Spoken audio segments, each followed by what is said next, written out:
Let me ask you this. Do you feel like your healing journey is on track? Do you feel stuck in any aspect of your healing from infidelity journey? Are you always wondering, when will this be over? When will I finally be able to accept and forgive? I want to talk to you today about something really important. So if you're sensing any of those to be true, wondering when will you be healed from the infidelity, from this betrayal, is it even possible? Well, like I said, this is the training that you want to listen to. So I want to share with you today the 7 stages of healing from infidelity. And I'll just quickly introduce myself. I'm Beth Miller. I am the marriage coach and the founder of the Marriage Saver program. I have my hypnosis training. I'm a marriage coach. I have a few other things in my pocket as well, and I use a whole toolbox to help my clients overcome and move past infidelity, heal from it truly. So I'm going to talk to you about the 7 steps of healing. So if you're curious and want to know what stage you're at in terms of the healing journey, give me a thumbs up down below if you want to know. If you're watching it on the replay, give me a thumbs up as well if you're wondering where you are in the stages. Also, I want you to take a guess. Put a number below. If stage 1 is the very first fresh stage, put a 1 in there. If you're like, I think I'm in the middle somewhere at a 4 or 5. If you're like, I'm really close to the end, maybe I'm at a 6 or a 7. So put that guess below. Thumbs up if you want to know if you are, what stage you're at. Let me know. And also, before we get going, I just want to say real quick, for those of you watching on YouTube, feel free to subscribe, click the notification button so that you get every single notification that we are going live with a new training.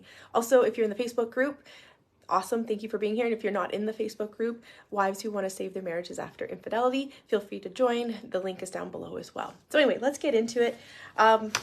Yeah, this is tough, right? And what stage are you on? And it seems like a long journey. And clients I work with, they sometimes have been in it for 5 years, 2 years. They've been doing counseling every week, every other week, and they still feel like they're in it really deep. And then they come to me, they work with me for about 3 months intensively for 12 weeks, and it's amazing the results we can get. We can move through those stages a little bit faster in a more intense way. So if you want to know more, just send me a DM. We can go into that. But what's the first step?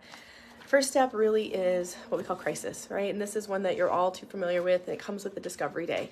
And this crisis can feel like it lasts forever. It can be ongoing. You can feel like you're moving out of it, and then you get thrown back into crisis mode. So I have witnessed countless wives move through this, and I just want to say that there is hope. You can become stronger from it. You can actually, your marriage can be better after this. And it might sound crazy for those of you that are right in it, but I can send you case study, testimony after testimonial of clients that actually say their marriage is better after. They're more connected, they communicate better, trust is better after they've been through this. So that won't negate where you are right now. That's more like stage 7, stage 8.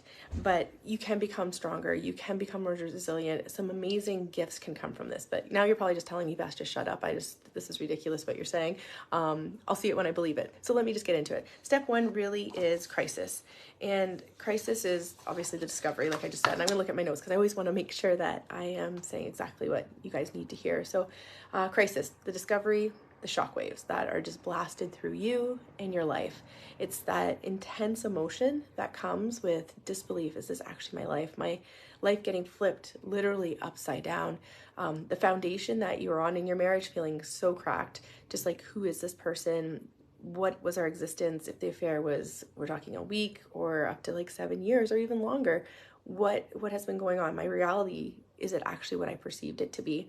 So this profound sadness can come with many physical effects. So in this crisis stage, you may feel like you can't eat. So many of my clients, it's amazing how much weight they've lost. Yes, a benefit, but no, it's not great because those stress hormones, cortisol, are pumping through your body, which your body can't eat. It's not hungry because it's in that, my life's in danger, right? The fight, flight, freeze, which then shuts down your ability to function properly because it has to focus on the threat. You can't think properly, you can't eat properly, you might have heart palpitations, you're not sleeping right because your body is on high alert that something bad is happening. So physical symptoms, like I just mentioned, that are caused by the cortisol. Also, communication may be non-existent, completely constrained. You're just grappling with this, right? Of what's happening. Like I said, the trust foundation, totally gone. Fear of the future, it's crisis, every single minute, maybe every hour, you're not going a day without thinking this is minute to minute. Trouble even working, right? Trying to be a mom, it's exhausting at this stage. So what do you do at this stage? Well, resist the temptation to try and make any major decisions at this point. Like, I would not make the choice to stay, to go from your marriage, file for divorce that week, meeting with the lawyer. You got to sit in this for a little bit, kind of get past the stage one. Forgiveness probably isn't going to happen this week as well when this is happening. So I think writing is a really powerful thing, whether you have a coach, a therapist, regardless of what you have. Writing is so powerful, whether you want to call it expressive writing or journaling, just getting those feelings out, especially if you're alone in this, right? If you haven't told any family, friends, you don't have a therapist, you have to get the journal out to get this stuff out. Often your husband won't really be able to handle this for many reasons, or maybe he can. He's got his own stuff to deal with, and so do you, and together we have to come together. But your foundation is really important, getting those emotions out so that later on you can say what you need to say. So expressive writing is phenomenal. Releasing those emotions that may feel pent up can create some relief after you let them out. But the thing is, it's just a nervous system calmer. It's just getting those out temporarily. You might have to feel like you have to journal again later that evening just because more emotions are coming in. So it does help with reducing anxiety, which then helps reduce some of the cortisol. So journaling, super powerful.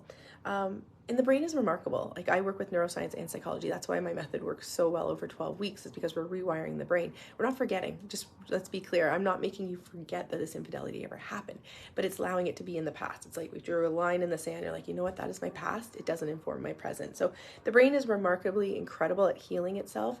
And so I just want to throw it out there that we can create new neural connections to really move past a lot of this trauma that is endured in the crisis stage. All right. Stage 2, you ready for this one? This is grief, right? And grief, you're kind of over the initial shock and things are starting to set in. You're just like, what has happened here? It's disbelief of what is happening, which targets a lot of emotions within you, like sadness, anger. Oh, so much sadness, so much anger. Maybe you don't even feel sad. You're just so angry. You might be masking sadness. Anger is a secondary emotion. Usually below it is other things like resentment or other emotions. Sometimes you even have regret or guilt. Like, why didn't I see the signs? Like, I'm regret that I didn't call it out sooner. My intuition was screaming at me. So a lot of this grief is coming in, a longing for what you had. It's like the death of what you thought was your existence, what you thought was your marriage, what you thought was your husband, years and years of what you thought to be true. So yeah, there's mourning of the relationship, loss of the trust, grieving how you guys interacted together, and grief of like what is to come in the future. And like I said, this also may manifest a lot of physical symptoms. So you might still be in that high cortisol state. So what you need to do, exact same thing, just feeling the feelings, surround yourself with a supportive network. If you need, get a coach involved, a therapist involved. If you have friends you can talk to, we can talk about that in a whole nother live. Like, who do you talk to? What supports do you get? And I have a few, actually, if you scroll down, especially if you're on YouTube, different ways to really like new age thinking on how to heal marriages. So check out those videos below. Actually, I can probably even link them in there. Down below, I'll link some of my favorite ones. Okay, next step. Step 3, this is bargaining, and not everyone moves through this one in the same capacity. Some go through it pretty quick or almost skip it, but denial, it's just this grappling with the feelings of, did this actually happen? Kind of denying even the severity of it, possibly even downplaying what actually happened. Justifying it can be part of it, whether you're justifying his actions or your own in the role you feel like you played in. Hi everyone, if you have any questions, just pop them in the chat. We're talking about stage 3, which is denial. Stage 1, just to recap, was crisis. Stage 2 is grief, and now we're on to stage 3, which is denial. So within denial can also be trying to make sense of what actually happened. And like I said, sometimes minimizing the severity of it, being like, okay, did this actually happen? Is it this bad? Like I said, some women skip this and they just go right to like, this isn't denial. This is like, how big is this? And so within denial sometimes can be also trying to salvage what you do have.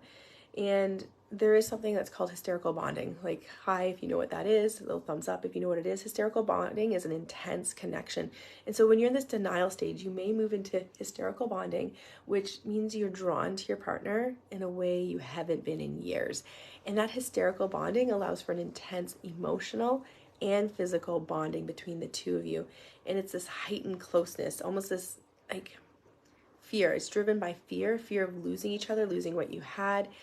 It can be this like this little bubble that the two of you have where you want to keep each other solid and whole. There's often a lot of anxious attachment associated with this. So you have this hysterical bonding where you're clinging to him, this desperate attempt to reconnect. And when you reconnect, in that moment, you don't feel like you're lost. You feel like you've been very much reaffirmed that things will be okay. So like I said, it's like when he steps away, you might feel this emptiness in your heart. So yeah, definitely. How long does hysterical bonding last? Well, that's a great question. Hysterical bonding can last days, weeks, and even months. And a lot of it has to do with your own healing. A lot of it has to do with wanting to feel attached to him. And so this fear that if he leaves, you might not be okay, you're not good enough, you're not loved, and that can create this emptiness. So if you sense that when he's not as close to you, you have this emptiness sensation within you, this massive fear, this hole within you, that could be a sense that there's an unhealthy attachment. And unhealthy attachments, what I mean by that is when we've been married many, many years, you just naturally kind of become one in certain aspects, right? Because he's taken care of you in certain ways, he's validated you. There's a lot of ways that just kind of subconsciously we don't even realize how we're doing this dance, and he's like loving you and making you feel loved. Well, really that love and happiness has to come from within. So once you start to do some of that inner work, whether you're working with a therapist, working through the trauma of this, realizing, okay, where am I needing to kind of tighten up my foundation? Do I need to love myself more? Do I need to know that I am enough? Do I need to know I'm okay? Do I need to know I'm safe to express my emotions, that I am in control of my life versus tethered to partly or majorly to somebody else? So that can really help with releasing the hysterical bonding. Okay, so like I said, it's driven by this closeness, this desire to, bond with your partner so that you don't feel so separate. And this one has to be confronted head on with lots of transparency, like even owning, like, I feel more safe when I'm with you. When I'm with you, I feel safer. I feel like we're going to get through this. And sometimes by doing that, you can almost shelter out the possibilities of what's to come because you're just focused, hyper focused on right now in this moment, bonding with you. It can have a way of like stripping away all fear and pain of what's happened. All right, on to stage 4.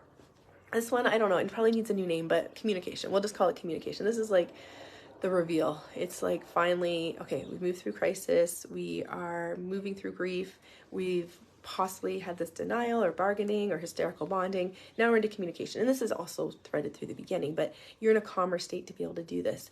And this is this deep, massive seated desire to understand. And you may have some of this in the crisis mode, but you may be able to like calmly move through this a little bit better in this stage. So you want to know what led up to the infidelity. You might even be like pondering your own, what happened? What did I not see? Getting to the inner motivations of why this happened. And this is where we want to ideally foster open and honest communication, but sometimes that doesn't happen. So what do we do? I'll talk about that in a few minutes, but we want to uncover the root cause, because if we understand the root cause, then we can make sure it doesn't happen again. It seems so logical. If we want to know why he did it, then we will understand how to prevent this from happening again. So until we understand the why, sometimes it can be very difficult for our subconscious mind to be like, all right, I can accept this happened. I'm not scared anymore because I know there's some control in this. I know how we're gonna prevent this from happening. But the tricky thing with this one is you have all these questions. You wanna know why, but sometimes your partner, your husband doesn't know those answers for many reasons. Many reasons could be pride. Number 2, they could be in denial themselves. Did I actually do this? Was it actually an emotional affair, a physical affair, or was it just this like lapse of judgment? Like they don't always know the motive behind it either, and that may be their own ability to see inward. This is really mature of us to have to do this, but you have to like witness their experience, almost see like the little child in them, the wounded self in them, the version of them that isn't capable of fully opening up, the version of them that might feel shame or guilt. But it's very difficult when you feel so wounded and you feel like it's owed to you. You need to tell me you did this to me. And that's what we have to avoid in this communication stage. And that's why it's really great to have a support system, to be able to journal what's going on, right? So that you can move through this communication stage without blaming. Because in this stage, a lot of blaming, accusations come through, right?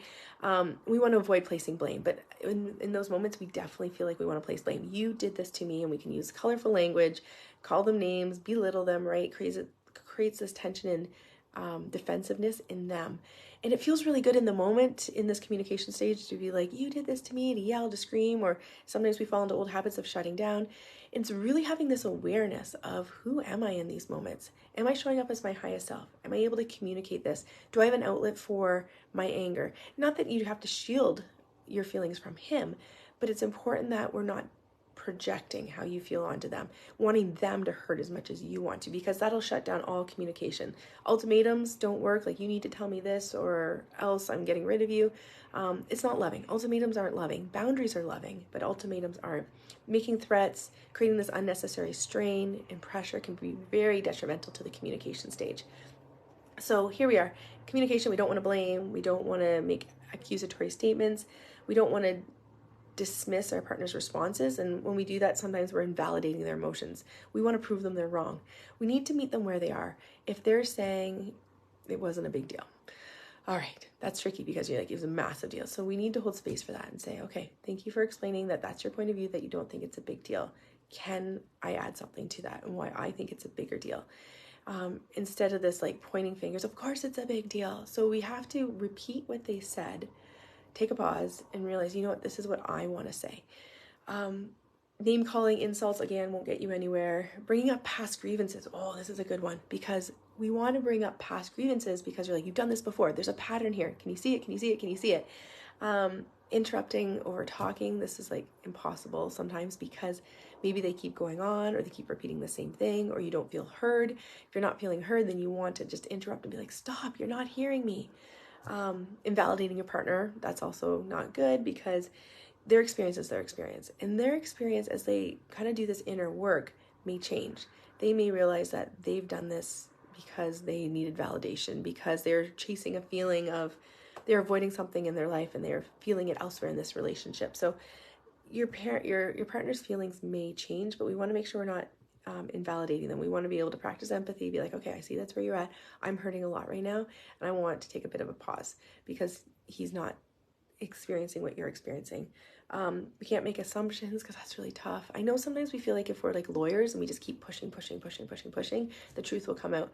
But anyone who's done that knows that it's not terribly effective. They don't crack. And even if they do crack, we sometimes don't even believe what they're saying because it took so long to get it out of them.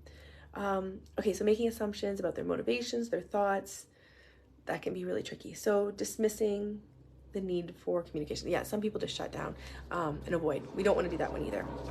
Okay, so we talked about stage 1, crisis, stage 2, grief. Stage 3 is like this dismissing or, not dismissing, sorry, denial or bargaining. And stage 4 is communication. So into stage 5. Okay, so in all these, they kind of thread throughout. Like just say in the communication stage 4, you find out some more information. It can take you right back to kind of crisis mode and then grief mode. And so this isn't linear. You can cycle back and forth a little bit as you loop through them, but insight. So maybe sometimes through the communication stage, you have insight. It's not like all the insight comes at once, but after weathering the storm or little storms, this is the stage that marks the deep understanding of the root causes. Or it could be, that, you know what, during this stage, you might be getting close to acceptance that I might not know the truth, but I need to focus on now. I'm seeing enough changes in my husband that I choose to believe now. And so after weathering the storm or the little storms, you might have this newfound clarity on the dynamics of your relationship. You may uncover past patterns within yourself, even seeing how maybe you didn't communicate as well as you wish you had, realizing that maybe you projected a lot or blamed a lot or assumed that he wasn't going to help. Like, we can go there in a second, but you might see your own patterns, and then you might have more clarity on his patterns. Also, you might gain insight about learning about the past and how to apply that into future lessons. So what have you learned from this? What is coming out better? And this is where we really want to start identifying, this is hard, the personal growth. How am I becoming a different person? How am I showing up? Am I becoming more connected with myself? Is my inner happiness riding on my inside versus does my partner have the on-off switch to my happiness? He says something and all of a sudden I'm in a bad mood. Or he doesn't do something and I'm in a bad mood. It could be his words, his lack of words, his actions, his lack of actions. Do they have the on switch to my happiness or lack of happiness? And so identifying your own personal growth, in this insight area, we can really create those tangible steps to rebuilding trust, to rebuilding intimacy. And this is a great stage to have like a qualified marriage coach or some sort of support system here to really help create these insights and like pull them out of you. Having that neutral perspective is really important here. And being honest with yourself and your partner. Oh, that's a tricky one, right? To really be open, vulnerable, and trustworthy, we need a partner that we feel safe with. And that's who you can be for your partner. You can be safe. Because if you're back to that stage 4, yelling, shutting down, you're not going to feel safe. and they've done something really horribly wrong, and they need to feel safe to uncover it all. They need to be safe to explore it with you. And so that's really important. Is if you, not that you're playing the role of therapist by any means, but if you are open, that's really, really helpful so that they can divulge this to you more easily. All right, so we've talked about stage 1 crisis, stage 2 grief, stage 3 maybe this kind of denial, bargaining, stage 4 kind of communication, stage 5 the insights, and again swirling back and forth between all of those. And now 6, this is the tricky one. When will I ever be able to rebuild trust? And rebuilding trust then comes with acceptance and comes with forgiveness. And so rebuilding trust is often comes with a choice. I choose to trust. I choose to surrender. I choose to release the past so I can focus on the present. And when you can do that, you're in charge of your own happiness. And often at this stage, you'll have better boundaries in place. And it's so important that, because here's the thing, if you continue to hold this anger in you, this resentment towards your partner, this deep sadness, it's toxic in your body. We talked about the physical symptoms that can happen from the grief stage, like headaches, heart pain, heart palpitations, stomach aches, and not being able to sleep, not able to focus. And if we don't release that and choose to surrender it, then what happens is it can stick around and we can keep it in forever. And who knows what triggers are going to come up in the future, whether you're with your husband, not your husband, that'll re-trigger this lack of being able to trust. So very important that the scars of betrayal don't stick forever, that this event or events that have happened, this maybe long-term experience, doesn't carry this like this overcasting shadow on you, that every interaction, every gesture, everything that's said from your partner goes through this like lens of like trying to figure out what it actually means. So it's when we can start to trust, it's like we take the glasses off and we can see things clearly, instead of having this like, he did this to me in the past, and it has to go through all the layers, all the memories of what he's done.